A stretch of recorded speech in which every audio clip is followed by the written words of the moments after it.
Hey guys, how's it going?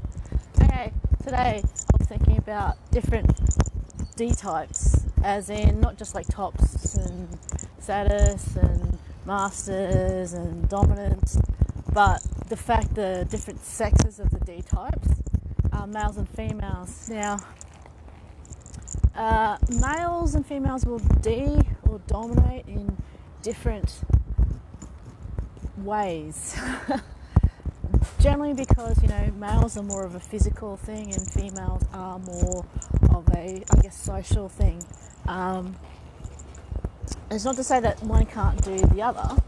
It's just that in general, typically, they do it in different ways. It doesn't stop either of them from having a presence, though, a strength of character. Now, males, and females, a lot of people in the D world, in the kink world, say that basically, they've got this impression, a stereotype, caricature, whatever it is, about what a D or a male or female should look like. This typical dominatrix dressed up in leather, high heels, corset with a whip. But just as often, they can be dressed up in, fluffy bunny dressing gown with, bunny slippers, and that shouldn't detract from the way that they D. Mainly because it is more of a false personality than it is about what they're wearing or the actual outside impressions. So the way they do it is different, and if you read the different books upon being dominants and how dominants act, there's ones written by males, ones written by females. Ms. Rika, she's actually quite cool. Writes about female-led relationships, and there's lots of other literature out there about male-led relationships. And there's different subtleties, different ways they do things, and some of it, I think, there's a whole evolution of males and females about the way they interact. Like males in general have evolved to defend and protect things, and in general are fairly destructive in a way. The aggression, which can then be channeled usually by females, or tamed, in other words, into a more productive, or not productive, but a more of a nurturing way of saying, this is a family we're going to build together. Women are a lot of builders, creators, and that men can create and build as well, different ways though. Women like crafting stuff, men like building buildings, structures, infrastructure, stuff like that. Not to say one's better than the other or one's lesser than the other, but just different ways in which men and women will contribute to society and appreciate the ways in which we do it, and they complement each other. So having brought that into mind, how you complement, how you can bring out the best in each other so that you're working together to form a really awesome, stable, it can be rocky at times, but an awesome dynamic where the power is exchanged to and from is really awesome. The subtleties. Male-dominated relationships can also be just as subtle as female-dominated relationships. And the same thing is, female-led relationships can be just as obvious as, male-dominated relationships. There is no right or wrong. There's lots of scale in between.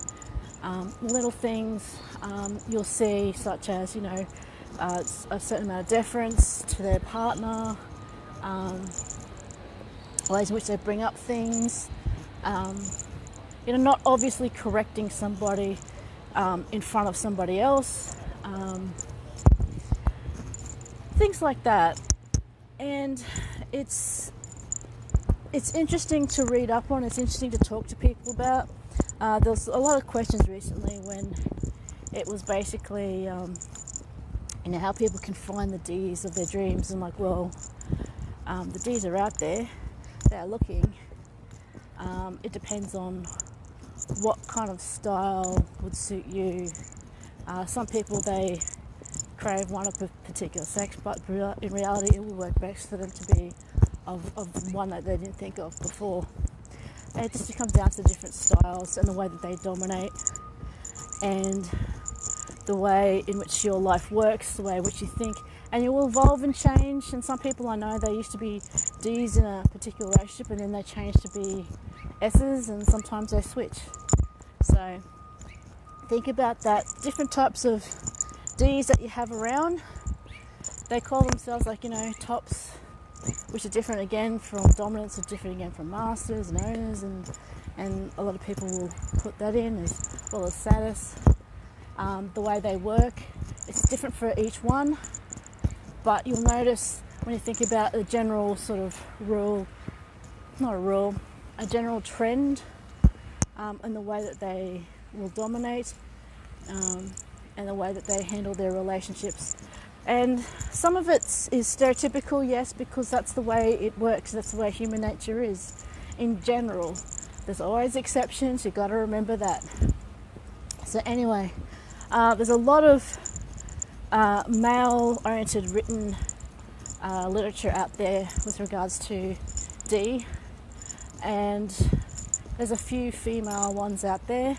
Quora is also a good place. That's where I hang out occasionally to get some information, and definitely check out Ms. Rika, Uniquely Rika, Uniquely Us, and Uniquely Dominant.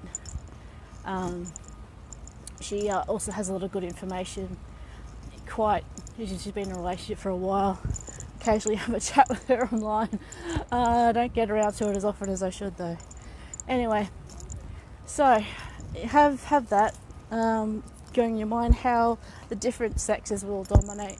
What are the subtleties? What are the obvious things?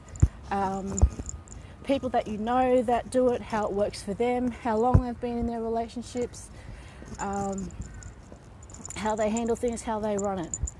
And then think about how that would fit in with your thoughts on it, and has it changed your thoughts on how people male and female, what's preferable if you're looking for one.